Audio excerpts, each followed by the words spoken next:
When I was a kid, my father sometimes told me at bedtime that if I closed my eyes and didn't open them for a long time, all the demons would blow away. Yesterday I turned 60, but I still take his advice. Not because I'm sentimental or want to keep the memory of my father alive. I just can't think of a better solution. To get away from all the demons that haunt Freeburg, I'd need to wear a blindfold 24/7. Plus, it's a good idea to act blind when talking to reporters. At least that's what my colleagues say. They're afraid of press conferences. But for me, it's more like a confessional. No matter what lies you tell, you're privately thinking the honest answers. It helps me remember who I am. The fact that I'll be reading all about it in the papers tomorrow is a small price to pay. Call it penance for the preacher.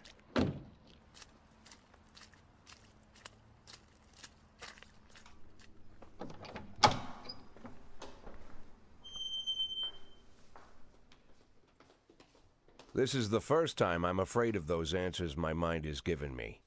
Not because I'm mad I'm losing my job. Though it's true, I'm mad as hell. Not because I subconsciously blame everyone else. Though I damn sure do blame them.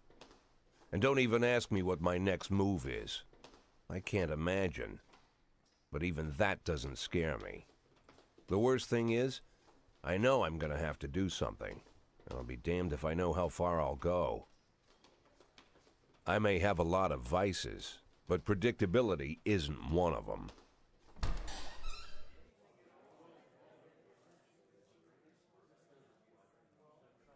I learned a long time ago how to drive away the swarming demons. But what do you do when they're trying to rip your soul from your skin? Shutting my eyes tight as I can. The best solution remains the same: play blind. I just hope the reporters think I was blinded by the camera flash.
How's the back today, Mr. Boyd? Same as usual. How did the press conference go? You can read about it in the newspapers tomorrow. Don't let anyone in. Even Mr. Kendrick? Especially Mr. Kendrick.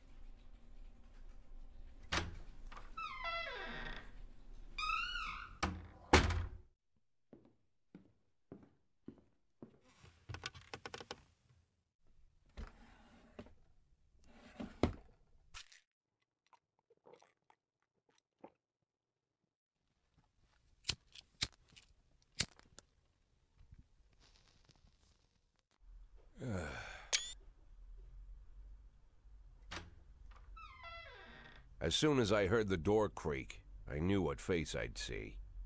When I tell Emma not to let anyone in, there's only one man it could be. Rude, arrogant, no warning. That's Mayor Rogers in a nutshell. White summer shoes, white socks, white shorts, white polo shirt, and the white smile of a hungry shark. Mayor Rogers enters every room like he owns the place. Even the floorboards under his feet sound like they're creaking an apology. He never shied away from the odd corruption scheme. It's like the devil walks behind him. In the movies, the villains controlling the city play golf with the judges. Rogers plays tennis with them instead. That's about the only difference. Jack, I was hoping to catch you after the press conference. You ran away so quick. There's no smoking at City Hall. No reason for me to hang around. Well, this morning I signed a ban on smoking in all public buildings. Soon you won't be able to smoke here either. Soon enough I won't be here at all. That's what I wanted to talk to you about. The people of this city like you, Jack. The police chief of all people. Don't betray that, Jack. Don't get wrapped up in any schemes. Sit nice and quiet for the next 180 days, and you'll be remembered as a hero. That's the only thing that you still have left. Be the hero. Then how am I supposed to scrape together a retirement fund?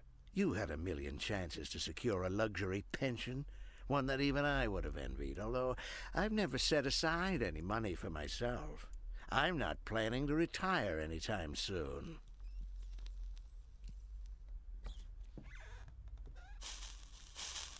"180 days of quiet, Jack. That's all I need.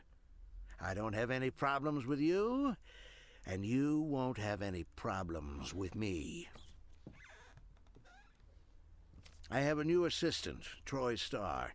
If you have something to tell me, call him.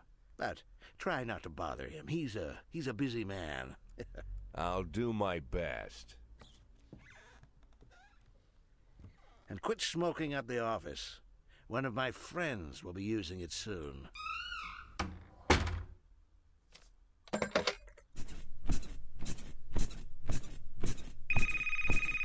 Oh, I'm sorry, babe. Only the mayor has this number. Mr. Mayor? Yeah, is this Troy Starr? Yes? Go fuck yourself, Troy Starr.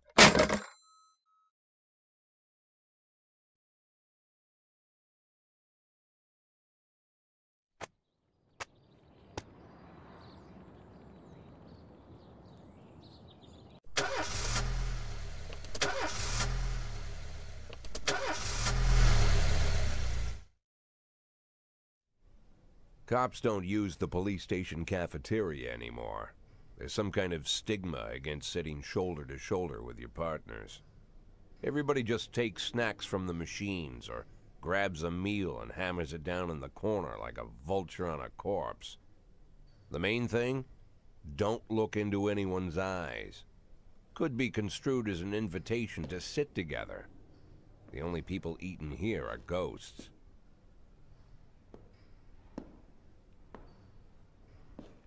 My deputy, Francis Kendrick. He recently became one of those ghosts. The subject of one of the most devastating corruption scandals in the history of Freeburg. No evidence to support the accusations, but everyone knows Kendrick's days are numbered. I need that file I asked for. Needs to be ready tonight. Francis didn't say anything, but I understood.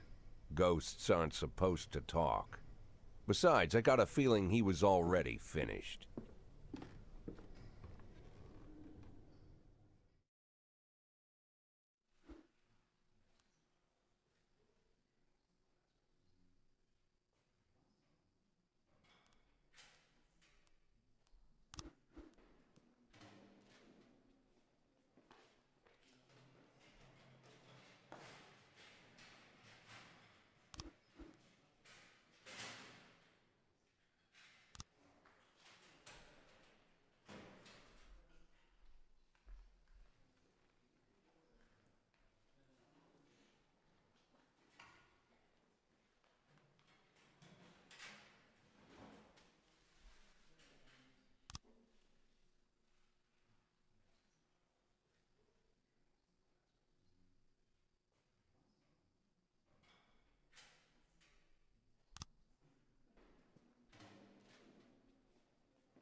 110B in progress.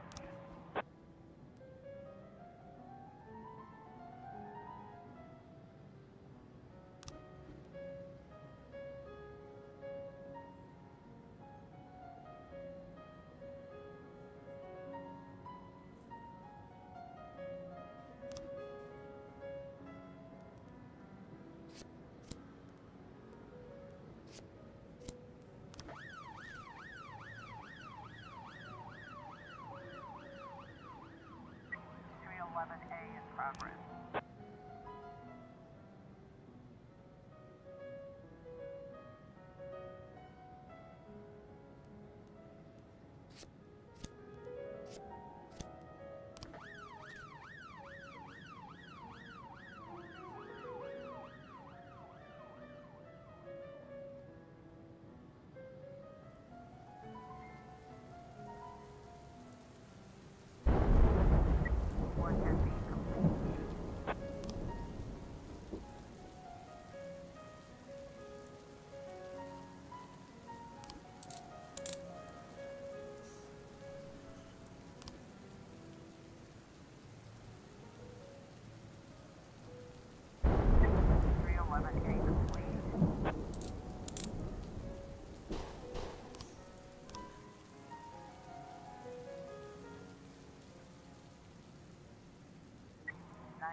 In progress. 311A in progress.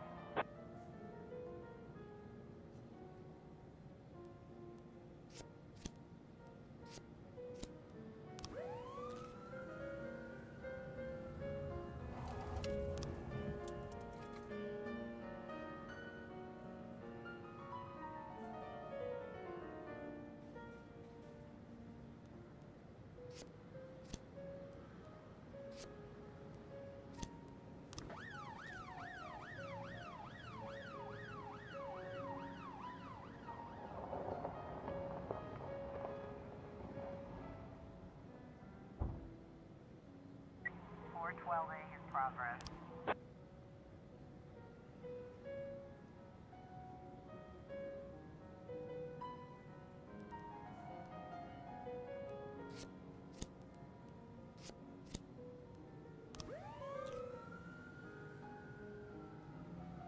Officer on scene.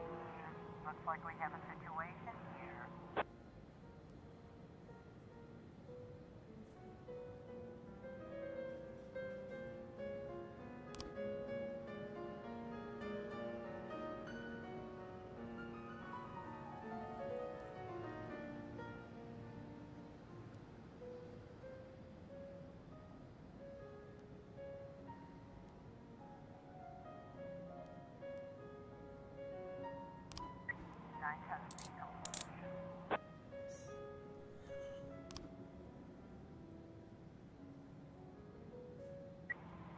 A complete.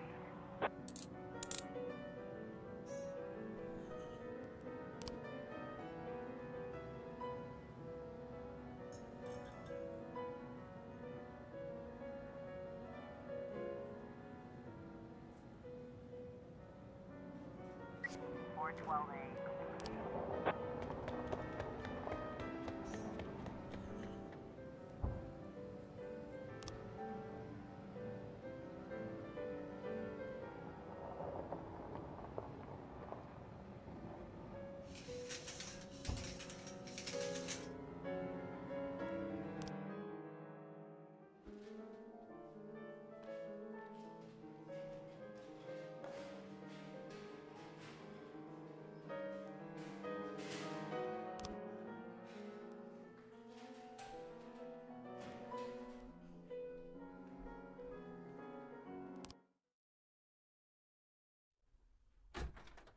Used to be, when I asked Kendrick to stay late at the office, he liked to grumble and crack wise.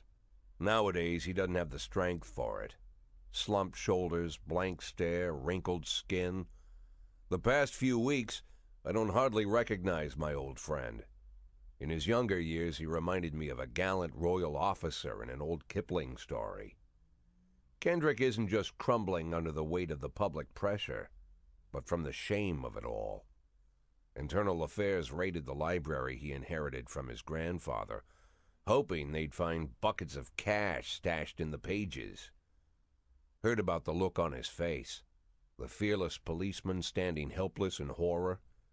I've known Francis for 30 years. The past 20 years he's played loose with the law. And I know that at a certain point every stolen dollar brings more misery than anything else. Probably sounds crazy, but I sympathize with the guy. What can I do? Your friends are your friends, and these are the waters we swim in. Called all of the people on that list today. Now they know you're in business, so you could get a call from any of them. You don't need to worry about any of them. I've cleared them all. And what kind of business are we talking here? It's nothing too serious, just like you asked. Should be just a few small favors.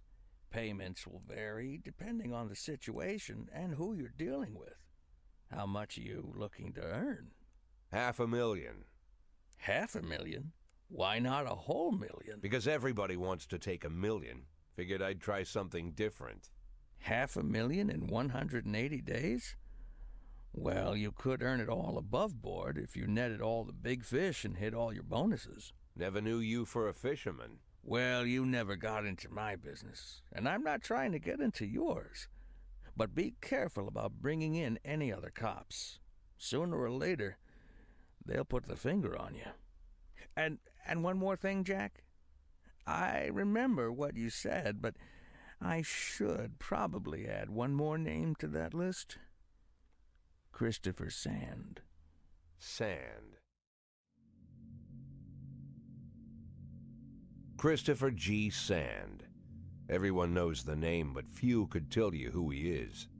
The old man stays away from the spotlight. Always wears old-fashioned jeans and knitted sweaters. Gives to charity. Rarely attends social events. An avid hunter, I hear. Even dabbles in poetry. You'd never guess he's the head of the oldest and most powerful gang in the city. Goes back as far as his great-grandfather.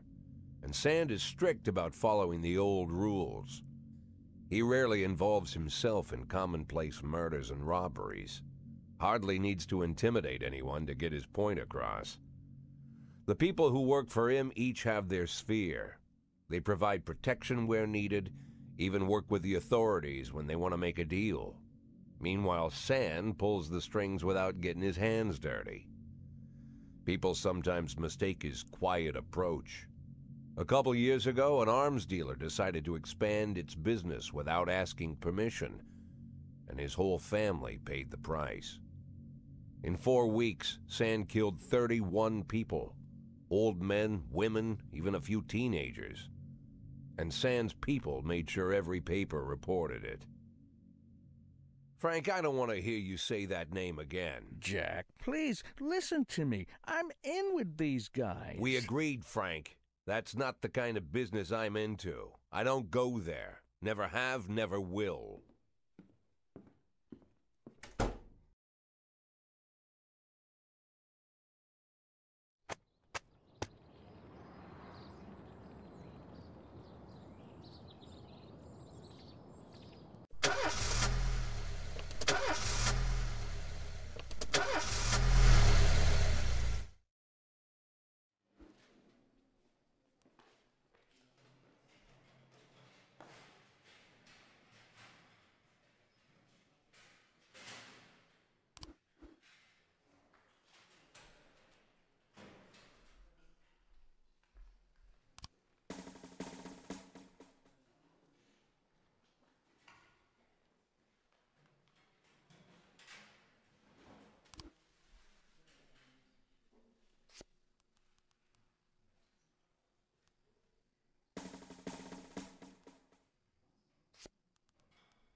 you leave me here. If you must go, sweet mama, please leave a dime for beer. Rooster crow and a hen ran around. She said, if you want my fricassee, you'll have to run me down.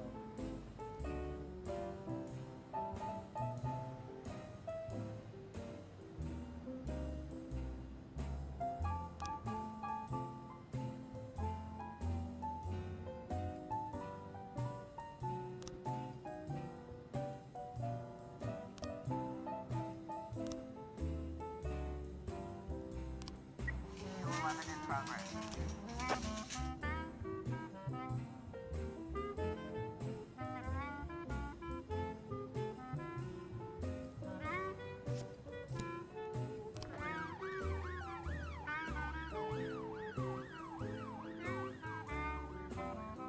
I'm Alabama bound. 11 in progress. Alabama bound.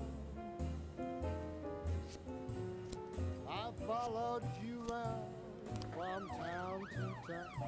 I'm Alabama bound. Don't you leave me here.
Officer on scene. Looks like we have a situation here.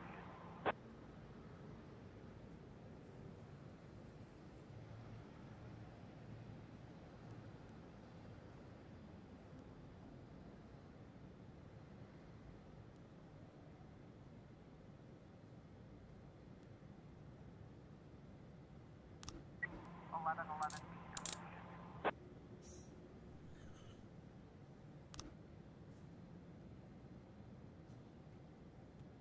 411 complete.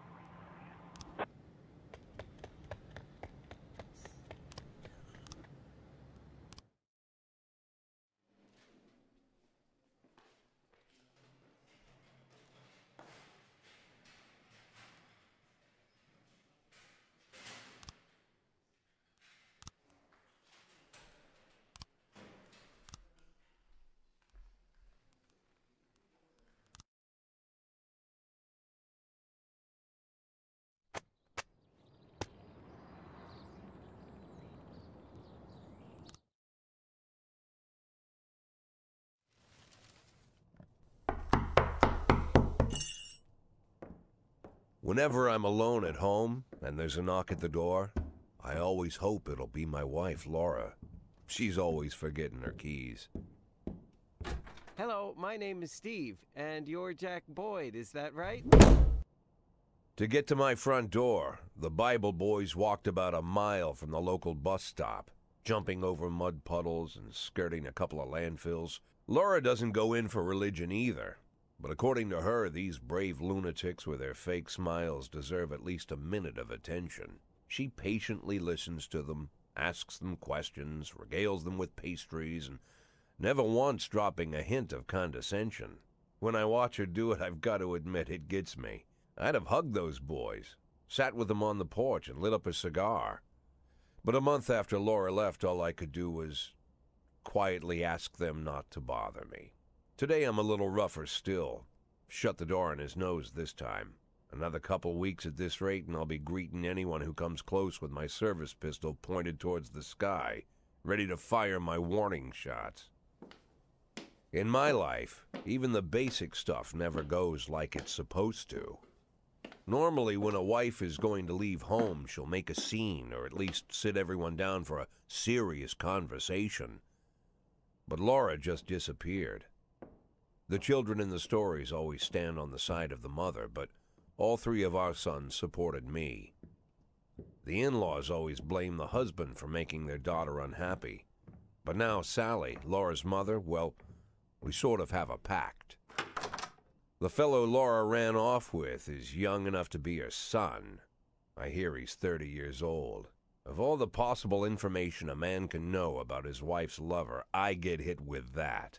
Fortunately, Laura's mother doesn't like the way it sounds either. Sally figures this guy just thought he'd have some fun with a mature woman, but he'll be back chasing college girls before the year is out. So we have an agreement. Sally's gonna track down Laura and try to reason with her, and we'll arrange a meeting. Meanwhile, I'm supposed to not do anything stupid, which of course means anything at all. It's a crazy situation. I'm the police chief, and the person I'm trusting to find my wife is an old woman armed with a phone book. But I can't afford to lose Sally as an ally. So for the moment, I had to swallow my pride.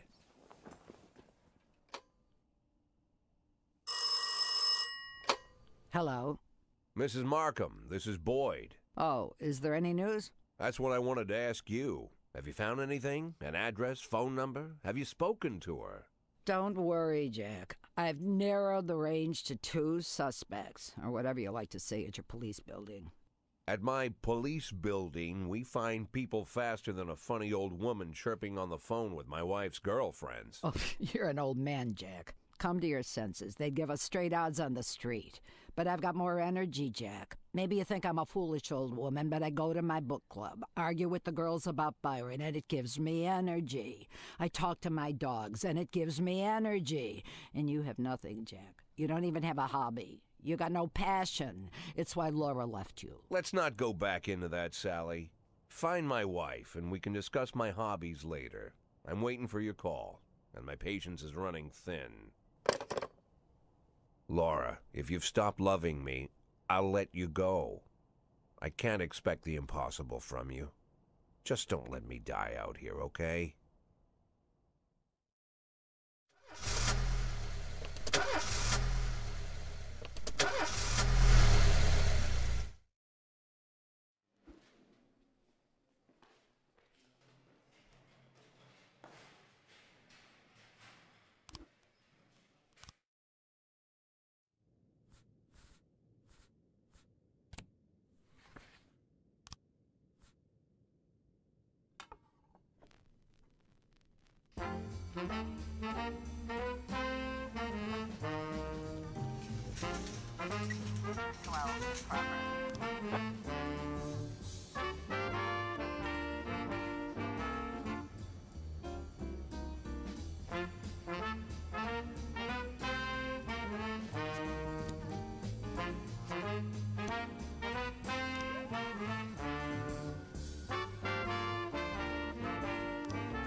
progress.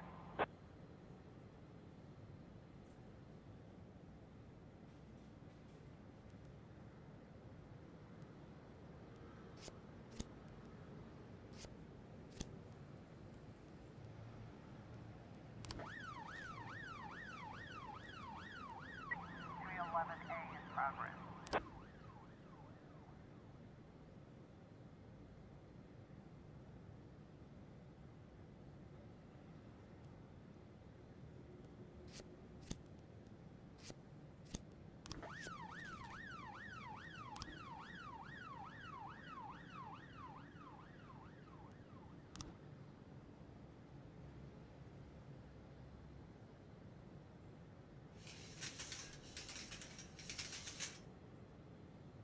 We've got a situation